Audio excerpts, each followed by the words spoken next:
আসসালামু আলাইকুম রহমতুল্লাহ। সংগ্রামী সাথী বন্ধুগণ, আজকে অত্যন্ত দুঃখ ভারাক্রান্ত মন নিয়ে আজকে আমরা এখানে উপস্থিত হয়েছি। আমরা গতকাল দেখলাম মিরপুরের রূপনগর শিয়ালবাড়ি এলাকায় একটি রাসায়নিক কারখানায় দুঃখজনকভাবে অগ্নিসংযোগ বা অগ্নিকাণ্ডের ঘটনায় অন্তত পক্ষে 25 জন আমাদের শ্রমিক নিহত হয়ে গেলেন। এই 25 জন শ্রমিক, এই যে আমরা যেটা দেখলাম যে একটা রাসায়নিক কারখানা, একটা আবাসিক এলাকা, এই আবাসিক এলাকায় রাসায়নিক কারখানাটি থাকার কথা অবশ্যই না।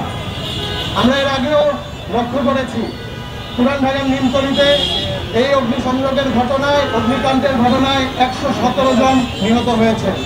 চকবাজারে গ্যাস সিলিন্ডার বিস্ফোরণের ঘটনায় প্রায় 78 জন নিহত হয়েছে।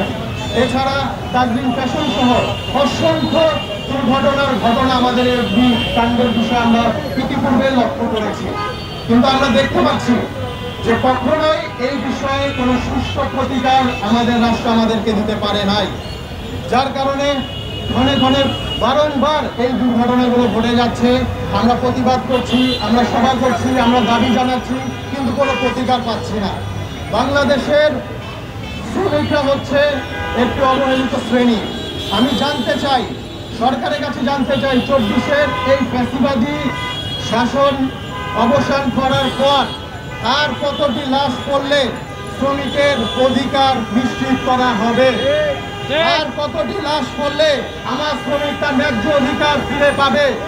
আমরা রাজনৈতিক ভাবে আর কোনোভাবে আমরা শ্রমিককে নিয়ে অপরাজনীতি দেখতে চাই না।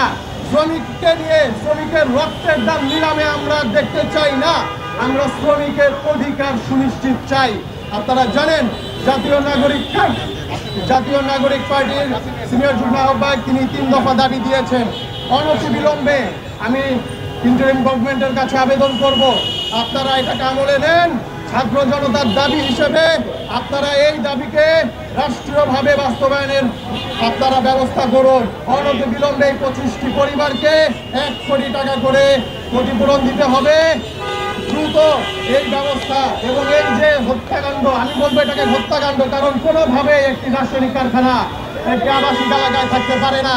আমরা বিচারহীনতার সংস্কৃতি করেছি বলেই আজকে এই ঘটনাগুলো বারংবার ঘটে যাচ্ছে।